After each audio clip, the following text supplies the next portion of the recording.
رسول اللہ یا رسول اللہ یا رسول اللہ یا السلام علیکم ورحمۃ اللہ وبرکاتہ. الحمد للہ کفا وسلام علی عباده الذین اصطفى. اما بعد فاعوذ باللہ من الشیطان الرجیم. بسم اللہ الرحمن الرحیم. لقد كان لكم في رسول الله أسوة حسنة. صدق الله العظيم. قال جل وعلا في شأن حبيبه الكريم إن الله وملائكته يصلون على النبي يا أيها الذين آمنوا صلوا عليه وسلموا تسليما. اللهم صل على عبدك ونبيك وحبيبك وصفيك وخليلك سيدنا محمد وعلى آله وصحبه أجمعين. وبعد. آج کا یہ پروگرام دارالعلم جدہ کی جانب سے آرگنائز کیا گیا.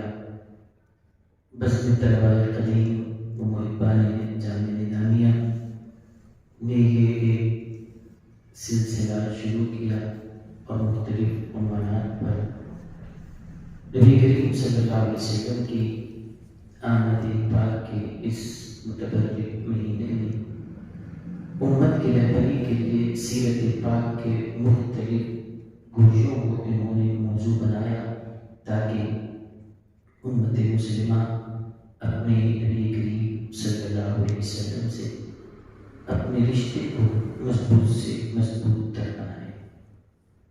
آخر کا جو عنوان ہے کہ تعدد ازواج، اور اس سلسلے میں جو اعتراضات کیے جاتے ہیں اس کا ایک حقیقت پسندانہ جائزہ. ناظرین کرام، اللہ تعالیٰ نے نبی کریم صلی اللہ علیہ وسلم کی زندگی کو پورے مسلمانوں کے لیے ایک نمونہ، آئیڈیل اور اسوہ بنایا ہے. اور آپ کی حیات طیبہ اللہ تعالیٰ نے اس کو ایسی جامعیت عطا فرمائی، کمالات، فضائل اور متنوع جہاد آپ کی زندگی کو اللہ تعالیٰ نے دیے کہ شخصیت تو ایک ہے، ذات تو ایک ہے، ہستی تو ایک ہے، لیکن پوری کائنات مشرق سے لے کر مغرب تک، شمال سے لے کر جنوب تک، عرب سے عجم تک، سب کے لیے اللہ نے نمونہ بنایا. ذات رسول بادشاہ کے لیے بھی نمونہ، غلام کے لیے بھی نمونہ، امیر کے لیے، فقیر کے لیے، مرد کے لیے، عورت کے لیے، سب کے لیے نمونہ آپ کی حیات طیبہ. گویا یہ وحدت میں ایک کثرت ہے کہ سب کے لیے اللہ تعالیٰ نے ایسی ہدایت کا ذریعہ بنایا. اب جب بات آئی ہے تعدد ازواج کے سلسلے میں، تو سب سے پہلے میں یہ بات کرنا چاہوں گا کہ کوئی بھی شخص چاہے دنیا میں کہیں بھی رہے، وہ جب نکاح کرنے کا ارادہ کرتا ہے تو مختلف قسم کے لوگ ہیں، ہر ایک کا انداز الگ الگ، ہر ایک کی پسند الگ الگ، ہر ایک کے فیصلے ان کے گھر والوں کے اور خاندان کے تقاضوں کے مطابق وہ شادی کرتے ہیں. سب سے پہلی چیز یہ کہ اگر شادی کرنے والا کوئی وہ ہوتا ہے جو اپنے ہی خاندان کی کسی خاتون سے، جس سے رشتہ جائز ہو، نکاح کرنا جائز ہو، ان سے شادی کرتے ہیں. بعض لوگ اس کو ترجیح دیتے ہیں کہ خاندان کی کسی بچی سے شادی کر لی جائے تاکہ بچی کو جو دیکھے ہیں چال چلن سے، اس کے کیریکٹر سے واقف رہیں، اور دیکھی دکھائی بچی سے شادی کر لیں. یہ ان کا ذہن ہوتا ہے. اور کچھ لوگ یہ چاہتے ہیں کہ نہیں، خاندان میں نہیں، خاندان کے باہر کچھ اپنی برادری میں کرتے ہیں. کچھ برادریاں ایسی ہوتی ہیں کہ وہ اپنی اس برادری کے باہر شادی نہیں کرتے، خاندان کے باہر بھی کریں تو برادری کا لحاظ رکھتے، اپنی ہی برادری میں شادی کرتے، باہر نہیں کرتے. ان کا ایک سوچنے کا انداز ہے یہ بھی.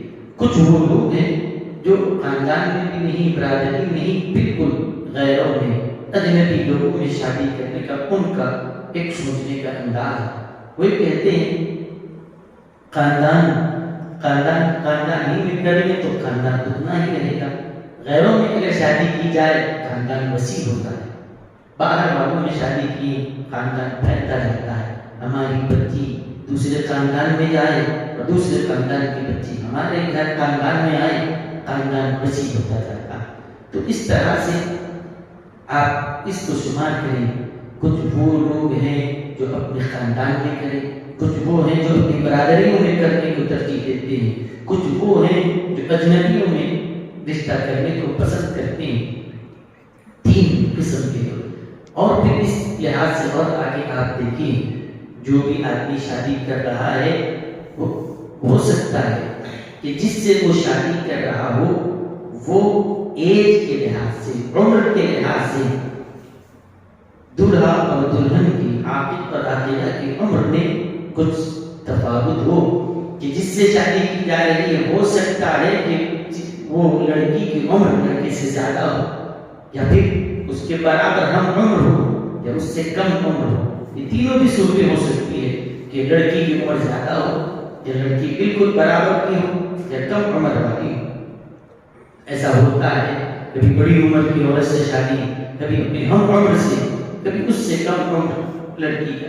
ہمارے پاس جو عام طور پہ طریقہ ہے کم از کم لڑکے اور لڑکی کے درمیان ایک 3-4 سال کا گیپ رکھتے ہیں کہ دونوں کے عمر میں اتنا تفاوت ہو، اس کا لحاظ رکھتے ہیں. لیکن کوئی ضروری نہیں ہے. ہر جگہ الگ الگ لوگوں کے نظریے ہیں، کبھی اپنے سے بڑی عمر والی، یا برابر، یا کم عمر. اس لحاظ سے اگر دیکھا جائے تو اور 3 طریقے لوگوں کے پڑ گئے کہ 6 قسم خاندان میں کریں، یا برادری میں کریں، یا غیروں میں کریں. اگر لڑکی کی عمر دیکھو یا تو آپ سے بڑی ہوگی، یا آپ کی ہم عمر ہوگی، یا آپ سے کم عمر ہوگی. 6 طرح کے لوگوں کے مائنڈ سیٹ میں ترجیحات کس بنیاد پر وہ کرتے ہیں یہ ہو گیا. اس کے بعد اگر یہ دیکھا جائے شادی کرنے کے بعد جس عورت کو بیوی بنا کر گھر لا رہے ہیں، زندگی پوری اس کے ساتھ گزارنا ہے، تو پھر یہ بھی دیکھنا ہوگا کہ اس عورت کا زندگی کا اسٹیٹس کیا تھا، لیول کیا تھا، بچہ اس کی آمدنی کیا ہے، وہ کس درجے سے تعلق رکھتا ہے، اور بچی کا لیول کیا ہے. وہ مالدار گھرانے سے بچے سے زیادہ مالدار ہوگی، یا پھر بچہ جس لیول کا ہے اسی لیول کی ہوگی، یا پھر بچہ امیر ہے بچی غریب خاندان کی ہوگی. یہ 3 صورتیں ہو سکتی ہیں کہ اس سے امیر ہو، یا اس کے برابر ہو، یا اور غریب خاندان سے ہو. کہ وہ کہاں شادی کر رہا ہے، اپر کلاس میں کر رہا ہے، یا مڈل کلاس میں، یا لوور کلاس میں. ماں کے اعتبار سے دیکھا جائے اور 3 قسمیں بن گئی. اس طرح 9 صورتیں ہوئی. اس کے بعد پھر آگے اور آپ غور کریں لوگوں کے جو ترجیحات ہوتے ہیں، لوگوں کے جو رشتے طے کرنے کے معیارات ہوتے ہیں، اس کو اگر دیکھا جائے تو مال کی بنیاد پر، کوئی جمال اور خوبصورتی کی بنیاد پر کرتا ہے کہ دیکھیے کہ بہت زیادہ خوبصورت ہو، کہ لڑکا لڑکے سے زیادہ لڑکی خوبصورت ہے، یا لڑکا جس درجے کا ہے لڑکی بھی اسی درجے کی، یا پھر لڑکا بہت خوبصورت ہے لڑکی اس سے کم درجے کی ہو سکتا ہے. تو اس لحاظ سے اور 3 بڑھے. کتنے ہو گئے؟ 9 10 11 12.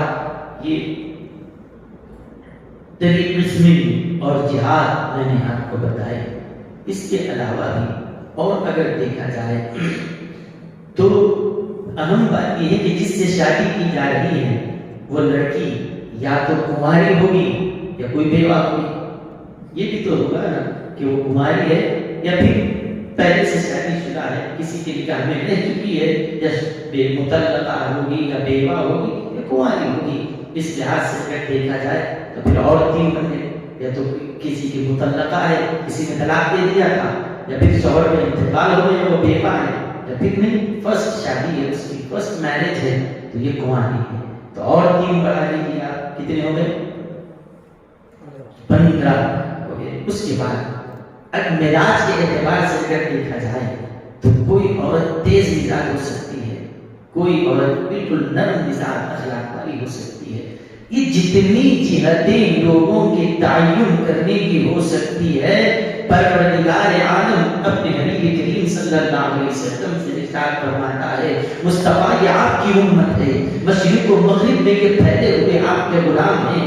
حبیب ایسی زندگی گزارے، ایسی زندگی گزارے، ایسا نمونہ دیں کہ نبی کی ذات تو ایک ہو، آپ کی سیرت طیبہ ایسی کثیر الجہات رہے، ایک ہی وقت میں مصطفیٰ سب آپ سے ہدایت پاتے جائیں، چاہے کوئی بھی ہو. اسی لیے نبی کریم صلی اللہ علیہ وسلم کے نکاح پر اعتراض کرنے سے پہلے یہ سمجھ لیں حضور صلی اللہ علیہ وسلم نے کوئی نکاح اپنی مرضی سے نہیں کیا، ایک نکاح بھی اپنی مرضی سے نہیں کیا. رسول اللہ صلی اللہ علیہ وسلم نے ارشاد فرمایا کنز العمال میں ہے، آقا علیہ السلام فرماتے ہیں ما تزوجت شیئا من نسائی ولا زوجت شیئا من بناتی الا باذن جاءنی به جبریل عن اللہ عز وجل. فرمایا میں نے اپنا نکاح اپنی مرضی سے نہیں کیا، نہ ہی میں نے اپنی شہزادیوں کا نکاح اپنی مرضی سے کیا ہے. اللہ کی طرف سے حکم آیا مصطفیٰ علی کا فاطمہ سیدہ کا نکاح علی سے کراؤ. یہ رشتے میں نے طے نہیں کیے، میرے رب نے طے کیے. فرمایا عثمان کو دامادی کا شرف عطا کرو رضی اللہ عنہ، رب کے کہنے پر میں نے انتخاب کیا، یہ میری مرضی سے نہیں رب کی مرضی سے. اور خود میرا نکاح بھی میں نے اپنی مرضی سے نہیں کیا جب تک کہ اللہ کی طرف سے وحی نہیں آئی. خدا نے فرمایا کہ ان سے نکاح کرو، ان سے کرو. خدا کے جیسے جیسے احکام آتے گئے میں نے کیا ہے.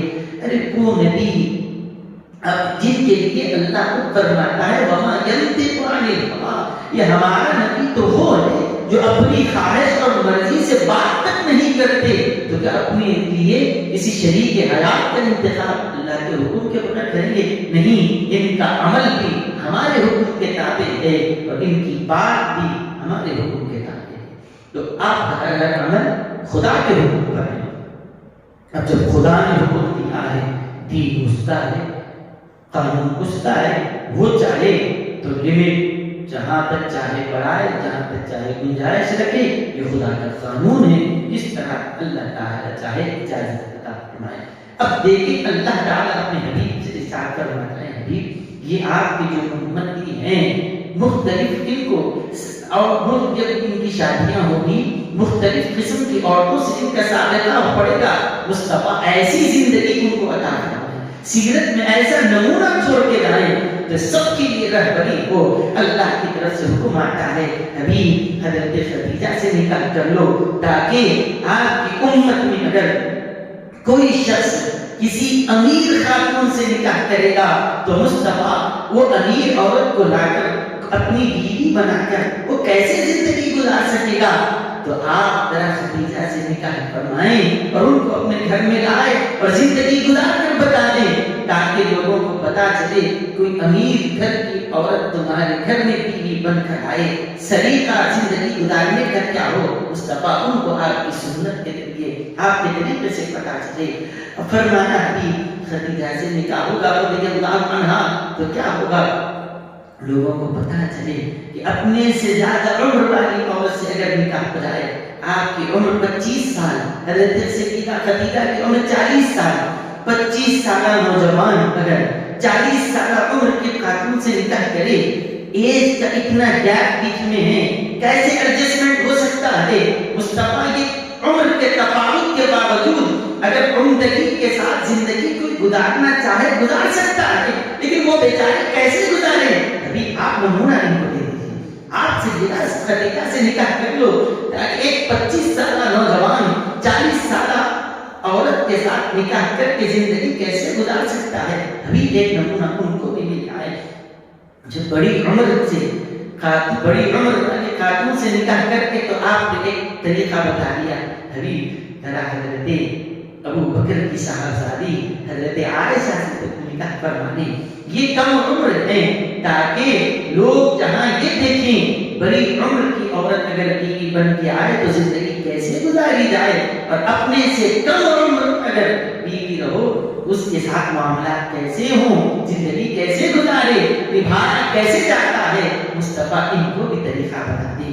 پھر ذرا ان ازواج سے بھی کہا کہ پر نظر ڈالیں جو عمر میں حضور صلی اللہ علیہ وسلم کی عمر کے قریب قریب تھی، کہ تمہاری سے بڑی عمر ہو تو ایسے خدیجہ کی زندگی کو نمونہ بنا دو، عمر اگر کم ہے حضرت عائشہ اور حضور کی زندگی کو نمونہ بنا دو، دونوں کی عمریں برابر ہیں۔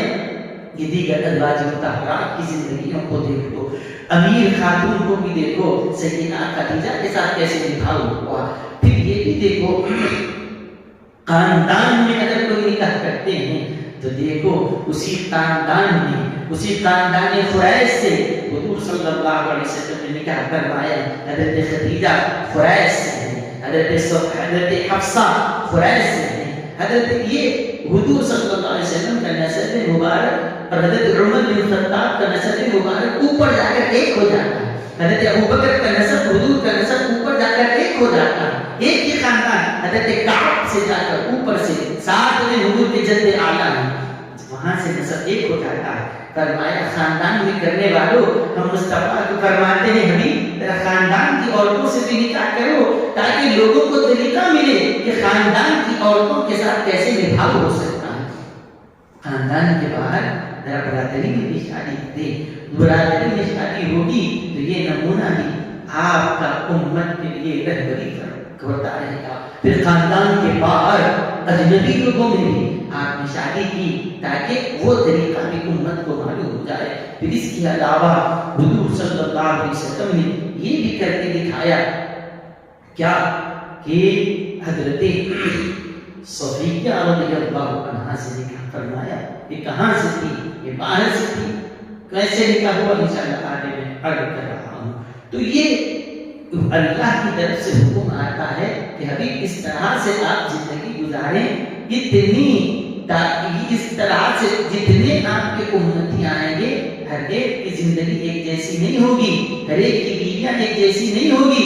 مصطفیٰ ان سے ساتھ بھی نبھاؤ، ان کے ساتھ بھی نبھاؤ کرو، سب کے ساتھ جو آپ کا برتاؤ رہے گا اب آئے قیامت تک جتنے آتے رہیں گے، جتنی زندگیاں رہے گی، جس کو جیسی بیوی ملے حبیب ہر ایک کی زندگی آپ کے لیے ہم نمونہ بننا چاہتے ہیں۔ ہم قرآن میں اعلان کرتے ہیں لَقَدْ كَانَ لَكُمْ فِي رَسُولِ اللَّهِ أُسْوَةٌ حَسَنَةٌ، رسول اللہ صلی اللہ علیہ وسلم کی زندگی تمہارے لیے بہترین نمونہ ہے۔ اب جس عورت سے چاہے نکاح کریں جو جائز رشتے ہیں، اب چاہے وہ کیسی بھی رہو، عمر کچھ بھی رہو، اور وہ چاہے کنواری ہو یا بیوہ ہو، مطلقہ ہو، یا جس نوعیت سے بھی آئے تو پھر ان کے ساتھ نبھاؤ کیسا ہو سکتا ہے، زندگی کیسے گزاری جاتی ہے۔ میرے نبی نے ایک کامیاب زندگی گزار کر بتایا۔ لوگوں کو تو یہ ہونا چاہیے کہ یہ کیے وہ کیے، اعتراض کرنے سے پہلے لوگوں کو ہاتھ جوڑ کر بارگاہ نبی میں شکر ادا کرنا چاہیے کہ انہوں نے قیامت تک آنے والوں کے لیے ایک راہ دکھائی ہے کہ کامیاب زندگی کیسے گزاری جاتی ہے، رشتے کیسے نبھائے جاتے ہیں۔ کیا آپ سمجھتے ہیں کہ کوئی معمولی بات ہے؟ ایک شادی کر کے ایک بیوی کے ساتھ نبھاؤ کرنا مشکل ہو گیا، کتنی طلاقیں ہو رہی ہیں، کتنے جھگڑے ہو رہے ہیں، لیکن اللہ کے حبیب علیہ الصلوۃ والسلام ایک ہی وقت میں وہ بڑی عمر والے کو بھی، وہ امیر کو بھی، وہ غریب کو بھی، وہ کنواری کو بھی، جس عمر کے درجے میں وہ ہیں، ہر ایک کے ساتھ نبھاؤ ہو رہا ہے۔ مزاج سب کے الگ الگ اور سب کے انداز طرز سب کے الگ الگ، سبوں کے ساتھ نبھاؤ کر کے زندگی کو سلیقے اور عمدگی سے گزارنا یہ خود ایک معجزہ ہے، یہ خود ایک معجزہ ہے کہ اللہ کے حبیب صلی اللہ علیہ وسلم نے یہ کیسے کیا۔ اب رہی یہ بات جو لوگ اس پر اعتراض کرتے ہیں، ہم بڑی سنجیدگی کے ساتھ ان سے چند سوالات کرنا چاہتے ہیں۔ آپ اعتراض کرنے سے پہلے ذرا اس بات پر بھی غور کر لیں کہ آپ جو اسلام کو ٹارگیٹ کر رہے ہیں کہ اسلام میں اس طرح سے ایک سے زائد شادیوں کی اجازت دی ہے، ہم آپ سے یہ پوچھتے ہیں ذرا تاریخ کو پڑھیں، پتہ چلے گا کہ ایک سے زیادہ بیویاں رکھنے کا رواج یہ اسلام نہیں، اسلام سے آنے سے پہلے سے ایک چیز موجود تھی۔ حضور علیہ السلام نے نبوت کا اعلان نہیں کیا، اس سے پہلے عرب میں دستور تھا۔ دیگر ممالک میں، دیگر علاقوں میں اگر آپ جائزہ لیں گے تو پتہ چلے گا کہ ایک سے زیادہ بیویاں رکھنے کا رواج دوسرے مذہبوں میں، دوسرے علاقوں میں، دوسری قوموں میں سب میں تھا۔ دور نہ جائیں، ہندوستان، ہم اپنے ہندوستانی بھائیوں سے بھی کہتے ہیں ایسے اعتراض مت کرو جس کی وجہ سے لینے کے دینے پڑ جائے۔ کہیں ایسا نہ ہو کہ اعتراض پلٹ کر آپ ہی کی طرف آئے۔ کبھی اس بات پر بھی غور کیا کہ ایک مرد ایک سے زائد بیویاں رکھنے پر آپ کو اعتراض ہے تو آپ جو پانڈو تھے وہ کیا کر رہے تھے؟ 5 بھائیوں کے بیچ میں ان کی ایک بیوی تھی، ایک بیوی 5 بھائیوں کے درمیان تھی۔ ذرا اس پر بھی غور کیا جائے۔ اگر اعتراض ہوگا تو یاد رکھیں اعتراض صرف ہمارے رسول کی ذات پر نہیں ہوگا، اعتراض ہوگا تو جب سب پر ہوگا۔ پھر ہم دنیا یہ سوال کرے کہ ہم کسی مذہب کے رہنماؤں کی بارے میں کوئی ایسے الفاظ یا ایسے رقیق حملے نہیں کرتے، ہمارا مذہب اجازت نہیں دیتا، لیکن اگر یہ غلط ہے تو غلط ہر جگہ ہونا چاہیے، تو ایسی بات کیوں کرتے ہو؟ اگر اعتراض کریں گے تو صرف یہاں دامن پر اعتراض نہیں لگے گا، آپ کے دامن بھی داغدار ہوں گے۔ تو یاد رکھیے، آپ اگر دیکھنا چاہیں تو رام چندر جی کے والد مہاراجا دشرتھ نے 3 بیویاں رکھی تھی، کرشن جی کی سینکڑوں بیویاں تھی، راجا پانڈو اس کی 2 بیویاں تھی۔ اگر اب یہ تاریخ پڑھتا جاؤں تو اور یہ چیزیں آتی جائے گی، لیکن میں صرف اتنا کہنا چاہتا ہوں، اعتراض اگر ہوگا تو اعتراض دیگر چیزوں پر ہوگا۔ ایسی بات مت کیجیے جس کی وجہ سے مذہبوں، مذاہب کے مختلف ماننے والوں کے درمیان نفرتیں پیدا ہو۔ ہم چاہتے ہیں کہ محبت کی، الفت کی فضا قائم رہے۔ اعتراض ہوگا تو پھر صرف ذات رسالت مآب پر نہیں، ان سارے لوگوں پر اعتراض ہوگا جنہوں نے ایک سے زائد شادیاں کی ہے۔ مجھے بتائیں، اگر کوئی شخص یہ کرے کہ کسی سے شادی کیا ہے اور اتفاق کی بات یہ ہے کہ اس کی بیوی 5 ہو، کوئی اولاد اس سے نہ ہو، تو کیا وہ شخص کیا زندگی بھر بے اولاد رہے گا؟ اگر یہ کہہ دیا جائے کہ ایک سے زیادہ شادی نہ کریں، یہ بین ہے، منع ہے، تو کیا وہ شخص بے اولاد بے وارث کی دنیا سے چلا جائے؟ نہیں، بلکہ اس بات پر بھی غور کرنا چاہیے کہ ایک سے زیادہ شادیوں پر تو اعتراض حضور کی ذات پر کیا جا رہا ہے، لیکن کیا دیگر افراد کیا صرف اپنی ایک گھر میں جو بیوی رکھے ہیں اس پر اتفاق کیے ہوئے ہیں؟ نہیں، گھر میں تو ایک بیوی کو رکھے ہیں، یہ تو برابر چل رہا ہے، لیکن باہر فحاشی کے کتنے اڈے انہوں نے آباد کر کے رکھے ہیں، کہاں کہاں جا کر لوگوں کی عزتیں تاڑ کی جا رہی ہے، کتنے ان کی عزتیں لوٹی جا رہی ہے۔ کیا یہ طریقہ بہتر ہے کہ ہر دن کسی کی آبرو لوٹی جائے، ہر لمحہ کسی کی عصمت دری کی جائے، یا پھر عزت اور وقار کے ساتھ کسی سے نکاح کر کے اس کے حقوق کی ادائیگی کے ساتھ اپنے دامن کو پاک اور صاف رکھتے ہوئے زندگی گزارے؟ آج انصاف پسندانہ جائزہ لینے کی ضرورت ہے۔ کیا وہ فحاشی کے اڈے آباد ہونے چاہیے، یا پھر کسی کو سہارا دے کر کسی بے سہارا کو سہارا دیا جائے؟ اور یاد رکھیں، اسلام یہ ترغیب نہیں دیتا کہ نہیں کرتے جاؤ، ایک سے زائد شادیاں کرتے جاؤ۔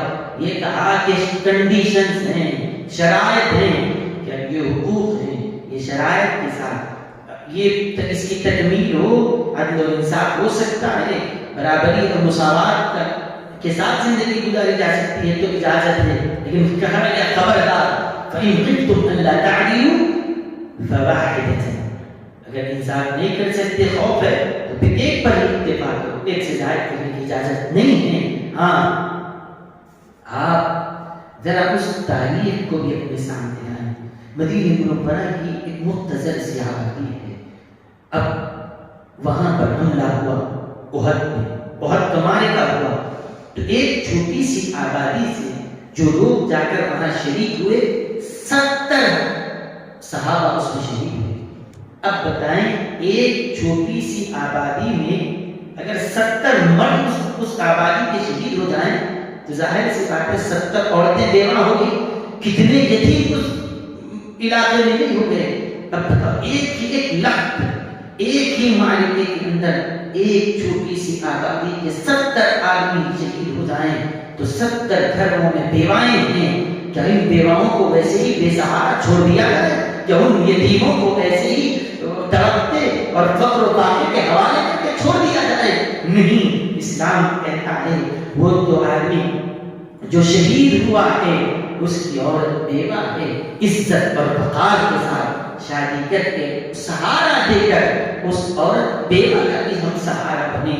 اور وہ بچے جس کے اوپر یتیمی کا داغ ہے، کوئی اگر سرمایہ دار ہو، حیثیت رکھتا ہے، ایک سے زائد بیویاں رکھنے کی اس کے اندر طاقت ہے، انصاف کے ساتھ رکھ سکتا ہے، تو وہ یتیم بچوں کے لیے ایک شفقت کرنے والا کوئی ہاتھ اس کے سر پر آ جائے گا. بتاؤ یہ نظام اچھا ہے یہ خرابی ہے؟ آج اس کو سمجھنے کی ضرورت ہے، اس پر غور کرنے کی ضرورت ہے. میرے بزرگوں اور دوستوں، یہ جو اعتراض کیا جاتا ہے کہ حضور صلی اللہ علیہ وسلم نے ایک سے زائد شادیاں کی، نعوذ باللہ ثم نعوذ باللہ، یہ عورتوں کے خواہش مند تھے. یہ جو رقیق حملے کیے جا رہے ہیں، یاد رکھیے اس کی کوئی حقیقت سے اس کا کوئی تعلق نہیں ہے. آپ غور کیجیے، نبی کریم صلی اللہ علیہ وسلم حسن و جمال کے اعتبار سے آپ کا حسن تو وہ ہے کہ بڑے سے بڑے گھرانے کے لوگ اپنا رشتہ آپ کی چوکھٹ پر لائے کھڑے ہیں. 25 سال آپ کی عمر مبارک ہے، لیکن 25 سال کی عمر میں خوبصورت نوجوان جو بڑے سے بڑے خوبصورت عرب کی عورتوں کے رشتے جس کے لیے آ رہے ہوں، ان سب کو چھوڑ کر ایک 40 سالہ وہ بیوہ جو ایک بار نہیں 2 مرتبہ بیوہ ہو چکی. حضرت خدیجہ 2 مرتبہ بیوہ ہو چکی تھی، 2 مرتبہ جو عورت بیوہ ہو چکی اور عمر جس کی 40 سال ہو. بتاؤ ذرا دل پر ہاتھ رکھ کر کہ عورتوں کا کوئی خواہش مند ہو تو کیا وہ 40 سال عورت سے نکاح کرے گا؟ پھر وہ عورت جو 2 مرتبہ بیوہ ہو چکی ہو، نہیں، عورت کا کوئی خواہش مند ہو وہ تو کنواری عورت کی طرف جائے گا، وہ تو کسی کنواری لڑکی سے شادی کرنے کی طرف رغبت رکھے گا. اللہ کے حبیب علیہ السلام نے حضرت خدیجہ سے 40 سال ان کی عمر ہے جب نکاح فرمایا. پھر اس کے بعد آپ کی جوانی کی یہ عمر مبارک کے یہ اوقات گزرتے جا رہے ہیں، دوسرا نکاح نہیں ہوا. حضور صلی اللہ علیہ وسلم نے جتنے نکاح کیے پوری زندگی حضرت خدیجہ جب تک باحیات تھی کوئی نکاح نہیں فرمایا. اس کے بعد حضرت خدیجہ کا جب وصال ہوا، بعد میں جو بھی نکاح حضور علیہ السلام نے کیے وہ 55 سے 59 کے درمیان آپ کی عمر تھی، بجائے 55 سال سے لے کر 59 سال کی عمر میں. کیا بتائیے یہ عمر میں کیا کوئی عورتوں کی خواہش رکھنے والا یہ عمر میں نکاح؟ ارے عورتوں کی خواہش ہوتی تو جوانی میں نکاح کرتے ہیں. حضور علیہ السلام نے جوانی کا سارا عرصہ، سارا یہ وقت ایک ہی خاتون کے ساتھ آپ نے گزار دیا، وہ بھی جو بیوہ تھی. اب دوسرے جو نکاح ہوئے ہیں کب؟ 55 سال سے لے کر 59 سال. کوئی دنیا کا انصاف پسند آدمی یہ کہہ سکتا ہے کہ 55 سال کی عمر میں کوئی شخص شادی کر رہا ہو تو یہ کہیں گے کہ عورتوں کی خواہش مند ہے اس لیے کر رہے ہیں؟ نہیں، یہ جھوٹ ہے، یہ افتراء ہے. اس کی بدنیتی سب کے سامنے کھل کر آ جائے گی. تو اللہ کے حبیب علیہ السلام اگر عورتوں سے رغبت رکھتے تو جوانی کے عالم میں آپ شادیاں کرتے تھے. جوانی تو صرف حضرت خدیجہ کے ساتھ گزارتے. اب جو بھی کر رہے ہیں 55 سال سے 59 سال کے درمیان کرنا کے بتا رہا ہے آپ نے جو نکاح کیا ہے خواہش کے لیے نہیں بلکہ کسی بے سہارا کو سہارا دینے کے لیے، کسی بیوہ کو سہارا دینے کے لیے اللہ کے حبیب صلی اللہ علیہ وسلم نے کیا فرمایا۔ اسی لیے تمام ازواج مطہرات میں سیدہ عائشہ رضی اللہ عنہا کے علاوہ سب کے سب یہ بیوائیں تھیں، صرف حضرت عائشہ کی قوانین تھی۔ اور وہ بھی کیوں؟ اللہ تعالی یہ چاہتا تھا یہ تو بڑی عمر کی خواتین سے تو آپ نے نکاح کیا، کوئی ایک کم عمر خاتون تو آپ کے نکاح میں رہے تاکہ وہ جو عمر ہے یہ سیکھنے کی، علم کے میدان میں ترقی کرنے کی ہے۔ حضرت عائشہ جیسی خاتون آپ کے نکاح میں رہے گی تو ہوگا کیا؟ وہ آپ سے علوم سیکھے گی اور اتنا علم حاصل کرے گی کہ ان کے ذریعے امت کی عورتوں کی یہ رہنمائی اور رہبری ہو۔ اسی لیے حضور علیہ السلام نے فرمایا خذوا نصف دینکم من هذه الحمیرہ، اس حمیرہ سے حضرت عائشہ سے تم کو آدھا دین حضرت سیدہ عائشہ سے ملا۔ یہ مقصد تھا اللہ کے حبیب صلی اللہ علیہ وسلم کا، یہ مقاصد ہے۔ حضور صلی اللہ علیہ وسلم نے ایک نکاح فرمایا حضرت زینب بنت جحش رضی اللہ عنہا سے۔ آپ کو معلوم ہے کہ عرب میں ایک دستور تھا کہ کسی کو کوئی اپنا منہ بولا بیٹا بنا دیتا، اس کو کہتے ہیں متبنہ۔ کسی کو منہ بولا بیٹا کہہ دیا، گود دے لیے بچے کو اپنا منہ بولا بیٹا کہہ دیے تو اس کو حقیقی بیٹے کی طرح اس کے ساتھ برتاؤ کیا جاتا تھا۔ اب اگر وہ بچہ ہے تو اس کی بیوی کو بھی حقیقی بہو کی طرح اس کے ساتھ سب احکام کو اس پر نافذ کرتے تھے۔ اگر وہ بیٹے کا انتقال ہو جائے منہ بولا بیٹا تو بہو وہ اپنے سسر سے شادی نہیں کر سکتی تھی۔ یہ جو رواج عرب میں پکڑتا جا رہا تھا، اللہ تعالیٰ نے فرمایا کہ منہ بولنے سے بیٹا کوئی بیٹا تو نہیں ہوتا، متبنہ حقیقی بیٹا تو نہیں ہوتا، حقیقی اولاد تو وہ ہے جو ان سے جنم لی، جو ان سے پیدا ہو، وہ حقیقی ہے۔ حرمت والے رشتے وہاں ہوں گے، لیکن کسی کو اپنا بیٹا کہنے سے یہ رشتے تو حرام نہیں ہوں گے۔ کہا کیا کرے؟ اللہ فرماتا ہے آپ کے جو متبنہ حضرت زید تھے انہوں نے اپنی اہلیہ کو طلاق دے دی۔ ان کی اہلیہ جب انہوں نے طلاق دی اب حکم آتا ہے حبیب آپ اپنے متبنہ کی مطلقہ سے شادی کیے تاکہ یہ جو رسم چل رہی ہے اس رسم کا خاتمہ ہو۔ حضرت زینب بنت جحش رضی اللہ عنہا سے حضور نے شادی کی تو ہوا کیا؟ لوگوں نے کہا کہ وہ ان کا منہ بولا بیٹا تھا اور ان کی بیوی سے طلاق کے بعد انہوں نے شادی کر دی۔ حضور نے فرمایا تمہارے کہنے سے مجھے کوئی فرق نہیں پڑتا، عرش کے مالک نے مجھے حکم دیا ہے کہ تاکہ میں عملی طور پر یہ نکاح کروں گا تو یہ ہمیشہ کے لیے یہ عرب سے یہ رواج ختم ہو جائے گا۔ اس رواج کو آپ نے ختم کرنے کے لیے آپ اللہ کی طرف سے حکم آیا، آپ نے شادی فرمائی۔ اسی طرح دیکھیں حضور علیہ السلام کے ہر معاملے میں حضرت ابو بکر کا جو دین پر احسان ہے کوئی اس کو نہیں بھول سکتا۔ حضور فرماتے ہیں جتنوں نے احسان کیے میں نے سب کا بدلہ چکا دیا سوائے ابو بکر کے۔ ابو بکر نے جو میرے دین پر احسان کیا ہے میرے رب کے علاوہ کوئی اس کو چکا نہیں سکتا، میرا رب ابو بکر کو بدلا دے گا۔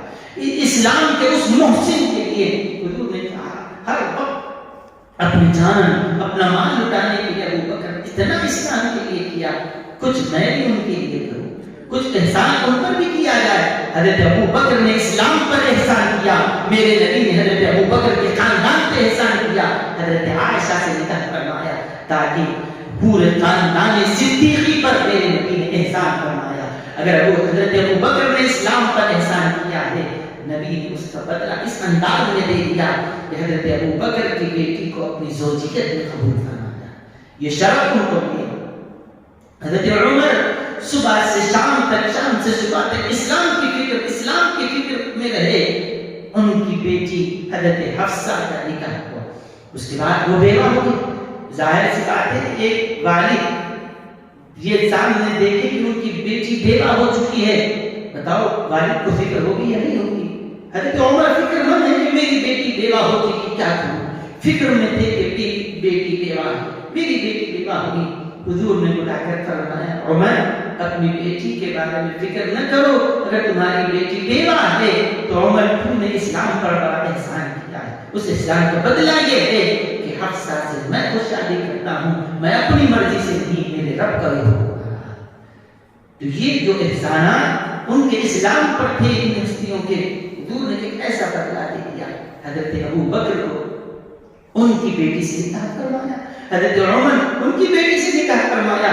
ادھر تھے حضرت عثمان اور حضرت علی, ان کے جو اسلام پہ احسان تھے, فرمایا یہ دونوں کی بیٹیاں اپنے گھر لاتا ہوں اور اپنی بیٹیاں ایک عثمان کو دیتا ہوں, ایک علی کو دیتا ہوں رضی اللہ عنہ, تاکہ ان کا جو اسلام پر احسان ہے اس کو بھلایا نہ جائے. آپ نے یہ اس کا ایک لحاظ سے بدلہ بھی عطا فرما دیا. اور اس کے علاوہ بھی حضور علیہ السلام کے جو نکاح ہیں اس کو اگر دیکھا جائے تو دیکھیں قبیلہ بنو مستلق سے حضرت جویریہ رضی اللہ عنہا, یہ قبیلہ بنو مستلق سے ان کا تعلق تھا. بنو مستلق کے لوگ بڑے اسلام دشمن تھے. اب قبیلہ بنو مستلق کے لوگ جب قیدی بنا کر آئے گئے تو اس میں حضرت جویریہ بھی تھی. نبی کریم صلی اللہ علیہ وسلم نے ان کو آزاد کر دیا اور ان سے نکاح کروایا. جب حضور نے ان کو اپنے نکاح میں لیا, پورا قبیلہ قیدی بن کر آیا ہے. حضور نے جب حضرت جویریہ سے نکاح کیا, دیکھیں حکمت اللہ کی کیسی ہے. حضرت جویریہ سے نکاح کیا, جیسے ہی یہ حضور کی عقل میں آئی, سارے صحابہ نے ان قیدیوں کو آزاد کر دیا. کہا کہ یہ نہیں ہو سکتا کہ جو خاتون ہمارے نبی کے عقد میں ہو اور انہی کے سسرالی رشتہ داروں کو ہم قید خانے میں رکھیں, قیدی بنائیں, نہیں ہو سکتا. مصطفیٰ کی اس نسبت کی بنیاد پر ہم یہ سارے قیدیوں کو آزاد کریں. معلوم ہے اس ایک نکاح کی برکت سے 100 گھرانے کے قیدیوں کو آزادی ملی, 100 گھرانوں کو آزادی ملی. لیکن یہ صحابہ نے جب آزاد کیا, کہا جاؤ تم آزاد ہو, ہم نے تم کو آزاد کر دیا.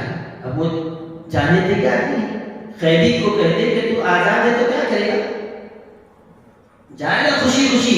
انہوں نے کہا کہ تم نے ہمیں قید سے تو آزاد کر دیا ہے, ذرا آؤ ہم کفر سے بھی آزاد ہونا چاہتے ہیں, شرک سے بھی آزاد ہونا چاہتے ہیں. ایسا پاکیزہ نظام ہم نے نہیں دیکھا, آؤ ہم کلمہ پڑھ کر مسلمان ہوتے ہیں. وہ سارے گھرانے قبیلہ کا قبیلہ مسلمان ہو گیا. یہ حکمت ہے پروردگار کی, یہ حکمت ہے اللہ کی طرف سے. اس کے بعد دیکھیں حضور کی زوجہ محترمہ ام المؤمنین حضرت صفیہ رضی اللہ عنہا, یہ کون تھی؟ حضرت صفیہ, ان کے والد یہودی تھے. اب وہ قیدی بنا کر آئی تو حضور سردار کی بیٹی ہیں, قیدی بنا کر آئی. حضور نے فرمایا ایسا نہ ہو. ان کے سامنے 2 آپشن رکھے گئے کہ دیکھیں آپ اگر اسلام قبول کرنا, زبردستی نہیں, اسلام قبول کرنا چاہیں تو آپ اسلام قبول کریں, آپ کو آزاد کر دیا جائے گا. حضور نے فرمایا میں تم سے نکاح کرنے کے لیے تیار, وہ بھی بیوہ تھی, میں تم سے نکاح کروں گا, کوئی زبردستی نہیں. یا پھر آپ کے ساتھ یہ آپشن ہے, آپ اسلام قبول کرنا نہیں چاہتی, اپنے یہودی مذہب پہ رہنا چاہتی ہیں, رہے یہودی مذہب پر, ہم آپ کو پھر بھی خیر نہیں رکھیں گے, پھر بھی تم آزاد ہو جاؤ, اپنے رشتے دار اپنے خاندان والوں کے ساتھ جہاں جانا چاہتی ہو چلے جاؤ, یہودی مذہب پہ رہو, ہم آزاد کرتے ہیں. یہ چاہتی ہو تو اسلام قبول کر لو. حضرت صفیہ نے جواب دیا, مجھ سے جب یہ کہا جاتا ہے کہ یہودی مذہب پہ رہوں یا اسلام میں, کہا کہ آج اپنی آنکھوں سے دیکھ چکی ہوں اسلام سے سچا کوئی مذہب نہیں ہے. اور کہتے ہیں کہ آزاد ہو کر اپنے گھر کو پہنچ جاؤں, کہا کہ نہیں, ہزاروں خاندان میں سے قربان اگر مصطفیٰ کے گھر میں ہم جگہ مل جائے. اگر اس سے یہاں سے نسبت ہم کو جڑ جاتی ہے تو انہوں نے اپنی خوشی سے کہا کہ میں اسلام قبول کر کے حضور علیہ السلام سے انہوں نے کہا. اب یہ نکاح کی برکتیں کیا ہوئی, اب تک کے سارے جنگوں اور غزوات کو پڑھ لو, یہودی کہیں نہ کہیں سے میدان میں آتے تھے, مسلمانوں پر حملے کرتے تھے, نقصان پہنچاتے تھے, لیکن حضرت صفیہ ان کا نکاح ایسا بابرکت رہا, اب پھر کبھی کوئی یہودی مسلمانوں کے مقابل میں میدان جنگ اتر کر نہیں آیا. یہ نکاح کی برکت تھی حضرت صفیہ سے. کیا ہوا اس کے بعد؟ اب میدان میں کوئی یہودی مقابلے کے لیے نہیں آیا. ہمیشہ کے لیے کیا آپ چاہتے ہیں کہ دنیا میں امن رہے، شانتی رہے، پھر اعتراض کیوں ہے؟ اس نکاح نے تو ہمیشہ کے لیے جنگ کا خاتمہ کر دیا. آپ کو تو سلام بھیجنا چاہیے ایسی ہستیوں پر کہ جن کے نکاح کی وجہ سے ہمیشہ کے لیے جنگ ختم ہو گئی ہے. آپ یہ کیوں نہیں پڑھتے؟ حضرت ام حبیبہ سے حضور نے نکاح فرمایا رضی اللہ عنہا. کون ہے؟ دوست کے گھر کو رشتہ بھیجا جاتا ہے، چاہنے والے کے برادریوں میں احباب میں تو رشتے طے کیے جائیں، لیکن کوئی ہو جو اپنے دشمن کی بیٹی سے نکاح کر کے بتائے اور گھر میں آنے کے بعد دشمن کی بیٹی کو بھی وہی عزت دے، وہی وقار دے جس کے وہ حقدار ہے. نہیں ملے گا. اگر ملے گا تو سیرت مصطفیٰ میں، سیرت رسول میں. اللہ کے رسول صلی اللہ علیہ وسلم نے حضرت ام حبیبہ سے نکاح کیا. یہ کون ہے؟ یہ ابو سفیان کی بیٹی ہے. ابو سفیان بدر میں مسلمانوں کے مقابل میں، احد میں مسلمانوں کے مقابل میں کہاں کہاں سے انہوں نے اسلام کو نقصان نہیں پہنچایا، لیکن ابو سفیان کی بیٹی بیوہ ہو گئی تو کس نے ان سے نکاح کیا؟ حضور علیہ السلام نے اس دشمن کی بیٹی سے نکاح کیا. اس کے بعد آنکھیں کھل گئی سب کی. کہا کہ دشمن کی بیٹی اگر بیوہ بنے تو لوگ تو مذاق اڑائیں گے، ہاں ہم کو ستایا تھا، آج تیری بیٹی بیوہ ہو گئی، آج وہ بے سہارا ہو گئی. نبی نے کوئی طعنہ نہیں دیا. حضرت ابو سفیان کی بیٹی سے نکاح کر کے بتایا اگر بے سہارا ہے، دشمن کی بھی بیٹی ہے، ہم دشمن کے گھر کو بھی سہارا دینے والے بنیں گے. حضرت ام حبیبہ سے نکاح ہوا. کیا وہ جو پرانی دشمنیاں چلتی آ رہی تھی، خاندان چلے آ رہے تھے، وہ دشمنیاں سب ختم ہو گئی. اس کے بعد کہاں آئے وہ مقابلے کے لیے؟ اب وہ جگہ ختم ہو گئی. کتنی جگہوں کو اس نکاح کی وجہ سے اس کا خاتمہ ہوا، دشمنیاں کٹی ہے. اب اس کے بعد ابو سفیان نہ رہے، وہ ابو سفیان کلمہ پڑھ کے صحابیت سے مشرف ہوئے رضی اللہ عنہ. تو یہ ہے اللہ کے رسول صلی اللہ علیہ وسلم نے جو نکاح فرمائے ہیں.